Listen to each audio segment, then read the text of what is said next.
Ladies and gentlemen, I'd like you all to meet MrMinistryMan. Well, hello again, YouTube. So apparently this was the guy who invented the challenge to prove that atheism is accurate and correct, which was made famous by the YouTube user Shock of God. Now, since I've already addressed that question, I'd like to talk about the nature of atheism, specifically the fallacies that MrMinistryMan presents about atheism and the burden of proof.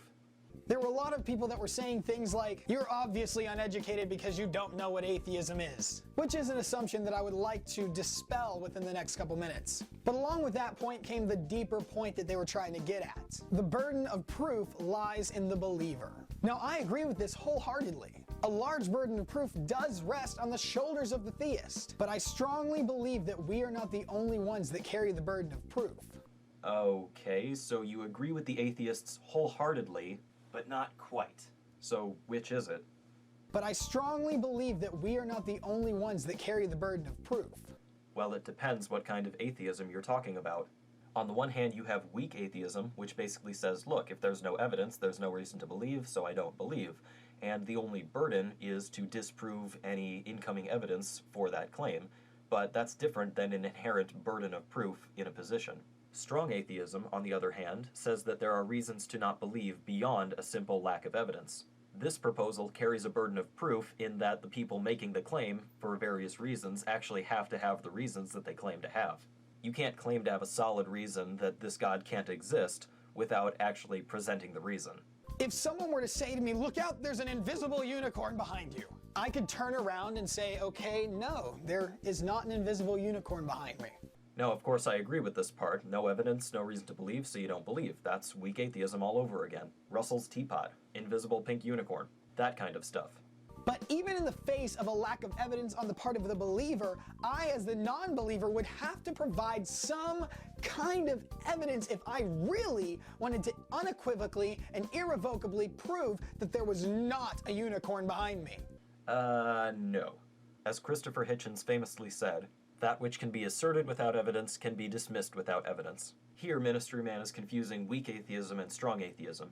Sure, if my goal is to prove unequivocally 100% that there could never ever possibly be a unicorn behind me, that is analogous to strong atheism, which does have that burden of proof because it's claiming that this could never ever possibly be.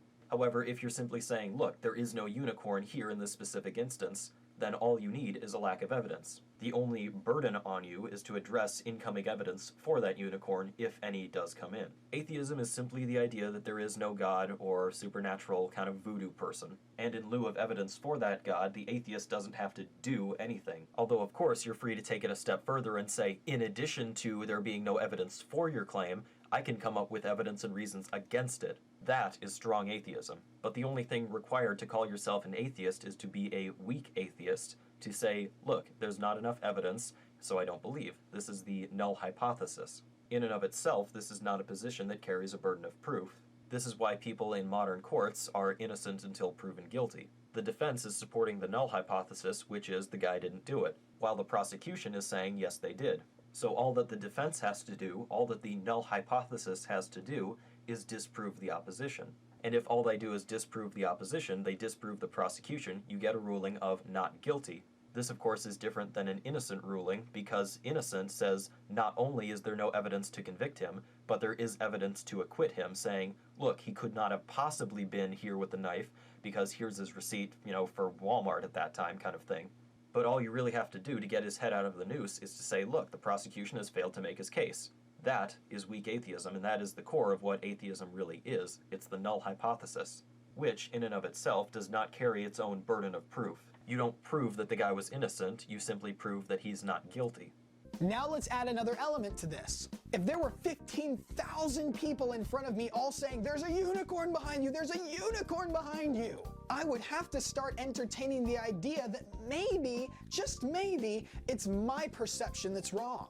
Although I don't see the unicorn behind me, there might be something wrong with my evidence or my perception of what the unicorn is. If I'm just being responsible, I as the minority would have to look into this, would have to look a little deeper, would have to prove that all 15,000 of those people were actually wrong. No, you wouldn't have to prove it's not there if there's no evidence for it. All you would have to do if someone's claiming there's a unicorn behind you is ask for their evidence, and then they fail to turn up any evidence, so you say there is no unicorn. But I see where MrMinistryMan is coming from.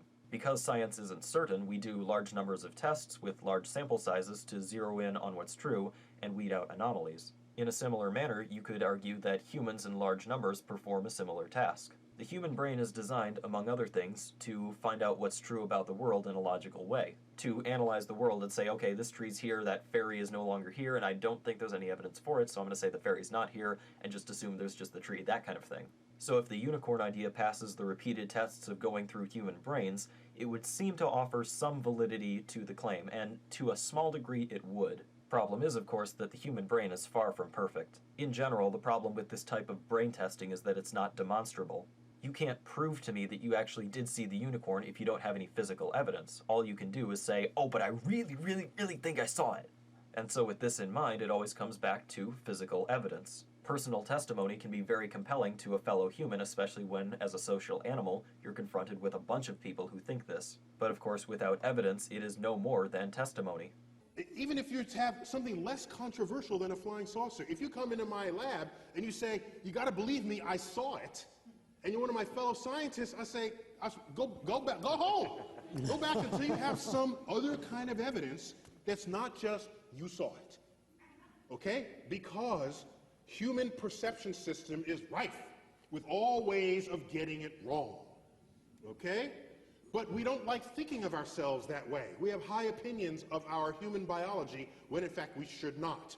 I'll give you an example of how it reveals itself. We've all bought and enjoyed books called optical illusions, right? Well, we all love optical illusions, but that's not what they should call the book. They should call them brain failures, okay? Because that's what it is. It is a complete failure of human perception, all right? All it takes is a few sketches that are cleverly done. Your brain can't figure it out, all right? So, we are poor data-taking devices. That's why we have such a thing as science, because we have machines that don't care what side of the bed they woke up in the morning, don't care what they said to their spouse that day, doesn't care whether they had their morning caffeine. They'll get the data right, okay? So, maybe you did see visitors from another part of the galaxy. I need more than your eyewitness testimony. And in modern times, I need more than your photograph, which Photoshop probably has a UFO button today. Like, stick it in, right? So, on your computer. So, here's what you do.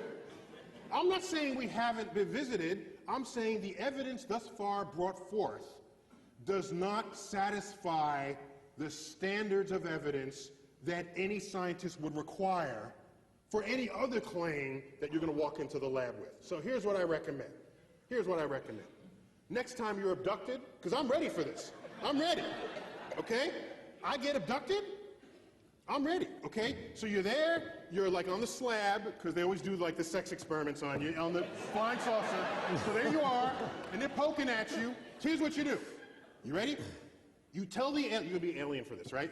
So you're poking me, all right? So then I say, I'm on this side of the equation. okay, so I say, hey, look over there. And then he looks over there, you quickly like snatch something off the shelf, put it in a pocket, and then lay back. All right?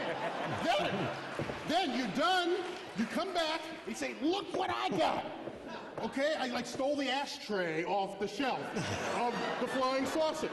And then you bring that to the lab. And it's not about eyewitness testimony at that point, because you'll have something of alien manufacture. And anything you pull off of a flying saucer that crossed the galaxy is going to be interesting, okay? Because even objects within our own culture. I got this device here, okay, the iPhone. 10 years ago, they would have resurrected the witch-burning laws had you pulled this thing out, okay? And that's in our own culture. Our own culture produced this over a 10-year span. So if there's some technology that crossed the galaxy, that's going to be some serious stuff to look at in the lab. Then we can have the conversation. Until then, I can't, I'm sorry. Go ahead, keep trying to find them. I'm not going to stop you. But get ready for that time you are abducted, because I'm going to be looking for your evidence when that happens. A large majority of this world still believes in some kind of higher power. And although logically the majority of the burden of proof lies on the believer, there should also be a heavy burden of proof that lies on the minority. Because they're not merely saying, oh, I just don't believe in that. They're telling a large majority of this world that they're wrong. It doesn't matter even if it's just one person telling the entire world that they're wrong. That doesn't change the fundamental principles of proof and debate. Like I've said, atheism is not a position of having evidence, it's simply saying that you don't have the evidence, so I'm not going to accept your claim. Of course, if someone claims that they do have evidence, then it's my job to refute that or give up my position. So the burden of proof that MrMinistryMan is talking about is not really a burden of proof, it's a burden of refutation. So until you, the theist, the Christian, whoever, come up with some evidence, all the weight is on your shoulders. I mean, if I just said, I don't believe in air, I don't believe in air, that would be a very hard belief to hold to, because my belief would be flying in the face of what pretty much everybody else believes.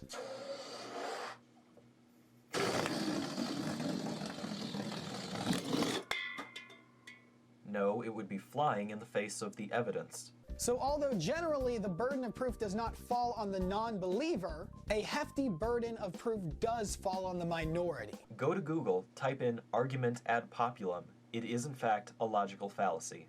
Minority versus majority means nothing in this kind of debate. You fail. Now don't get me wrong, it's apparent from his follow-up video that he is a very good and well-intentioned guy. I just think that he's obviously uneducated because you don't know what atheism is. And I like to think I've made that point in this video. As usual, thank you for watching, and one quick announcement about my presuppositional apologetics video. The whole thing's really just one big mess as one big video on the timeline, so what I'm going to do is release them in parts, and hopefully that'll make it easier on my end, and it'll get them out quicker so you can see them on your end. So watch for those, and once again, thank you for watching this.